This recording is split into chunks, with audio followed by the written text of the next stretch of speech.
کا تجھے واسطہ اور تجھے تیرے محبوب کا واسطہ، ہمارے بزرگ کی بخشش فرما دے۔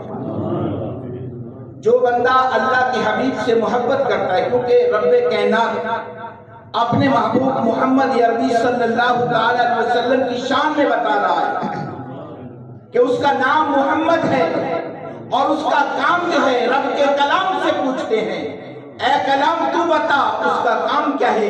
تو وہ قرآن کہتا ہے، رب کا کلام کہتا ہے وَمَا أَرْسَلْنَاكَ إِلَّا رَحْمَةً لِلْعَالَمِينَ۔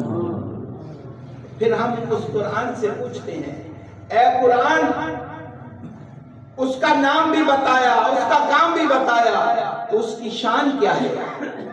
تو رب کا قرآن کہتا ہے، رب کا کلام کہتا ہے وَمَا أَرْسَلْنَاكَ إِلَّا كَافَةً لِلنَّاسِ بَشِيرًا وَنَذِيرًا۔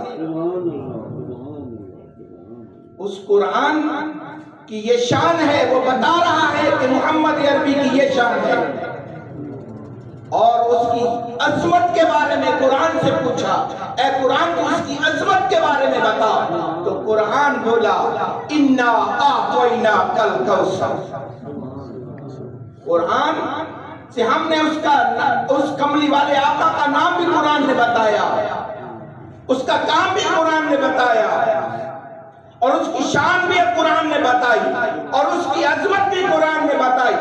اور جس نے اس عظمت کو جان لیا، اس نام کو پہچان لیا، یہ وہ نام ہے، وہ شانوں والے برکتوں والا نام ہے۔ ارے اس کو محمد کہتے ہیں، جس کے ہاتھ میں کینکریاں آ جائیں وہ بولنا شروع کر دے۔ ارے اسے محمد کہتے ہیں جو کھارے کنویں کے اندر اپنا لعاب ڈال دے اور وہ میٹھا ہو جائے۔ ارے اسے محمد کہتے ہیں جو سورج غروب ہو جائے اس کو پلٹا دے، اسے محمد کہتے ہیں۔ ارے جو جان کے 2 ٹکڑے کر دے اسے محمد کہتے ہیں۔ ہم رب کے محبوب محمد عربی کا، اس محمد کا واسطہ اللہ کی بارگاہ میں پیش کرتے ہیں۔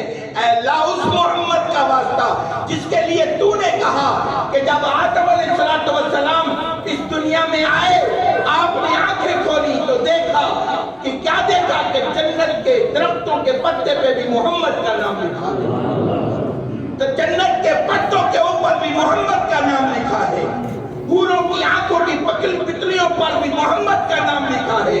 ہم رب کائنات سے عرض کرتے ہیں، اے اللہ تجھے اس محمد کا واسطہ ہمارے بزرگ کی بخشش فرما۔ میرے بھائی، جو محمد آقا صلی اللہ علیہ وسلم کی عظمت کو پہچان لیتا ہے تو پھر کیا ہے؟ پھر وہ